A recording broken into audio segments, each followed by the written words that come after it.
ଲାଗିବ ନାହିଁ। ଏ ଝିଅକୁ ଆଣିଲା ସମୟରେ ଦେଖିଲି ସେ ଝିଅ ଆଉ ଏ ଦୁନିଆରେ ନାହିଁ, ତା ସହିତ ଖରାପ ବ୍ୟବହାର କରିଦେଇଛନ୍ତି।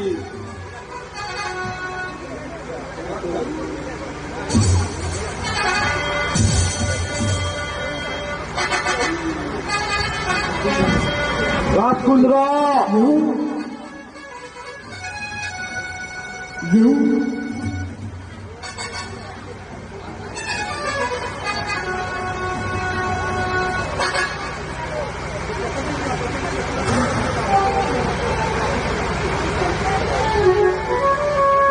জীবনরে জীবন জীবনরে জীবন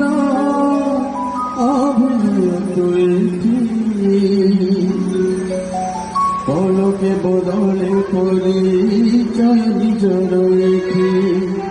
জীবনরে জীবন অভিনত এটি, পলকে বদলে পরিচয় নিজর এটি।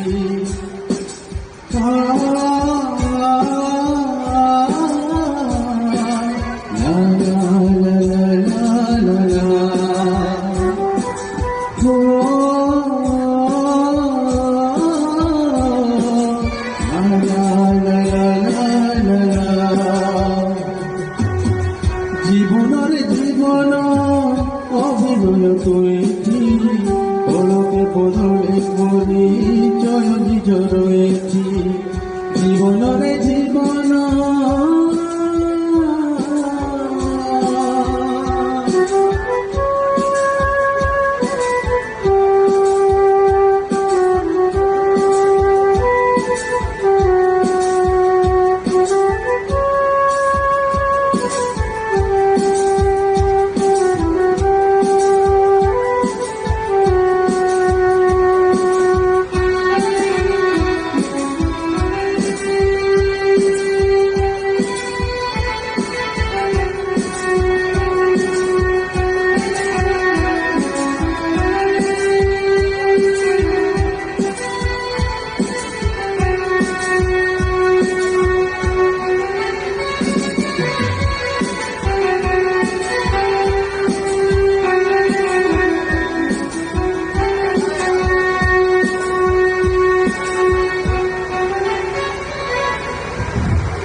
ବାବା ଭାଇ ଓ ତୋର କଣ ହେଇଛି?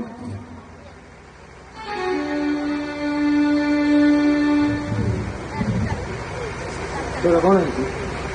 ଆଚ୍ଛା ସୁରେଶ ଭାଇ, ମତେ ଗୋଟେ କଥା କହିଲୁ, ଗାନ୍ଧୀ ବଡ ନା ନାଥୁରାମ ବଡ?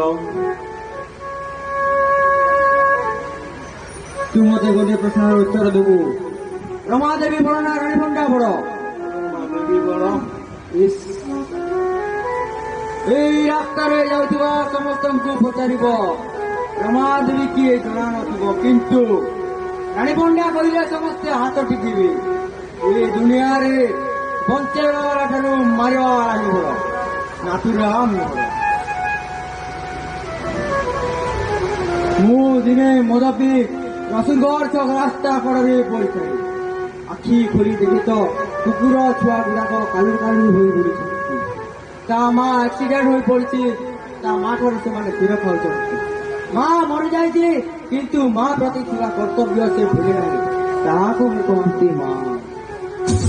ମୁଁ ଯାହା ଘର ଭଡ଼ା ନେଇଛି, ସେ ଘର ମାଲିକ ଦିନେ ରାତି 10ଟାରେ ଆସି ମୋ କବାଟ ମାରିଲା। ମୁଁ କବାଟ ସେ ମତେ ମୋ ମୋବାଇଲ ଫୋନ ମାଗିଲା। ମୁଁ 3 ମାସ ହେଲା ଘର ଭଡ଼ା ଦେଇନି।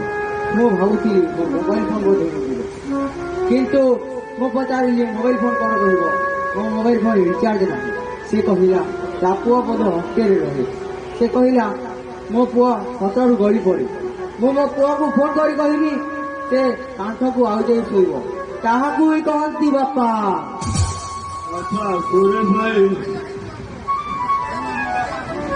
ମୁଁ ମୋ ବାପାକୁ ଦିନେ ଦେଖିଲି। ମୋ ବାପା ବୋଲି ଜାଣିବା ପୂର୍ବରୁ ମୁଁ ମୋ ବାପାକୁ ଯମଦୂତ ସାଜି ମାରି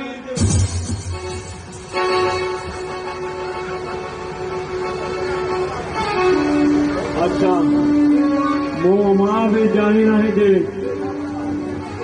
ଏ ବାପାର ହତ୍ୟାକାରୀ ହେଉଛି ଏହି ଅକ୍ଷୟ ଦାସ।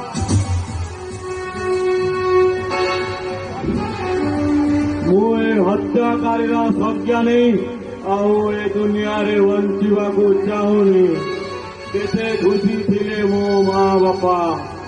20 ବର୍ଷ ପରେ ତାଙ୍କର ପରିବାରକୁ ଭେଟିବା ପାଇଁ ହେଲେ ଯମଦୂତ ତାଙ୍କର କାକୁତି ମିନତି ଶୁଣି ନ ପାରି ତାଙ୍କୁ ମାରିଦେଲେ। ଆଚ୍ଛା ସୁରେଶ ଭାଇ, ମୁଁ ତୁମକୁ କଥାଟେ କହୁଛି, ତୁ ରଖିବୁ ତ ଏ ବନ୍ଧୁକ ଦେଉଛି, ତୁ ମତେ ଗୁଲି କରିଦେ।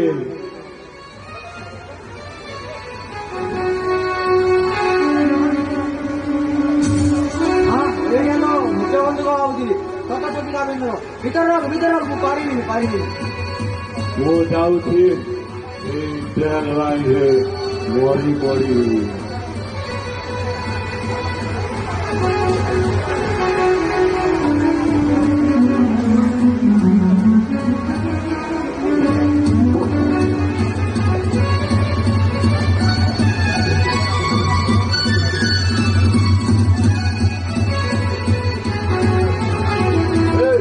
ତମ ମାନେ କିଏ ଏଇଟା ଟ୍ରେନ୍ ଆସୁଛି?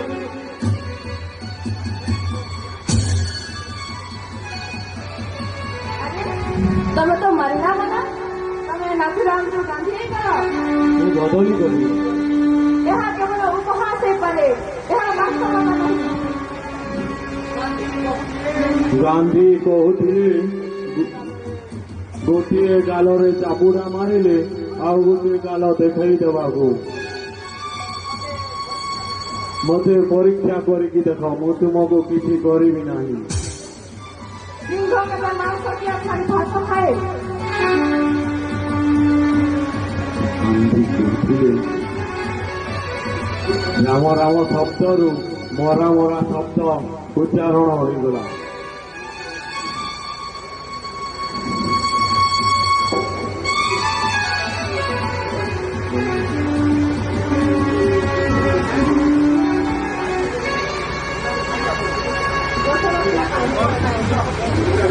ଆରେ ଭାଇ, ଅନାଇଛୁ କାହିଁକି? କାମ କରିବେ।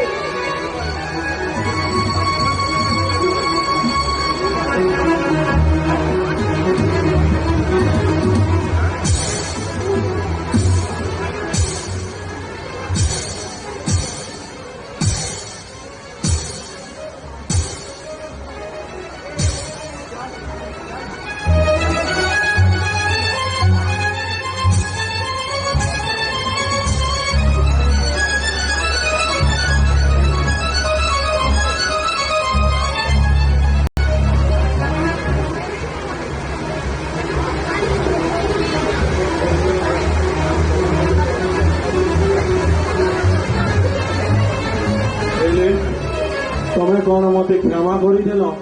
କ୍ଷମା ପୁଣି ତୁମକୁ? ଏହା ନଥିଲା ମୋର ମାନବିକତାର ଦୃଷ୍ଟି। ତମେ ସିନା ତମ ମାନବିକତା ଭୁଲି ଯାଇ ସେ 2 ମାସ ଝିଅକୁ ମାରି ଦେଇଥିଲ। ତାର ଦୁଃଖ ଦେଖି ତା ମା ମଧ୍ୟ ଦୂରେ ଛାଡ଼ି ଚାଲିଗଲା। ମୁଁ ବଦଳି ଗଲି।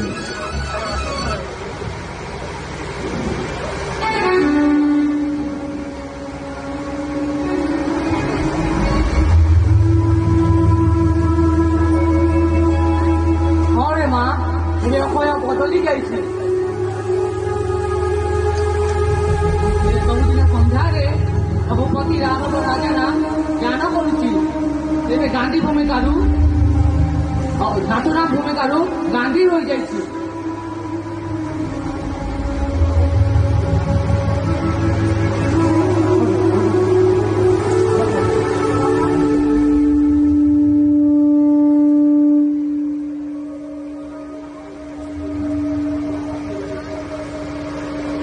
ତୋର এই অবস্থা ପାଇଁ ଅକ୍ଷୟ ହୋଇ ଦାହି ଓ ମୁଁ ତୋର ସମାଧାନ ଅକ୍ଷୟ ହୋଇ କରିବ। ତତେ ବାହା ହେଇ କଲଙ୍କରୁ ମୁକ୍ତି କରିବ। କ୍ଷମାର କଥା ତ କହୁଛ ବାବୁ, ଏ ଦୁନିଆରେ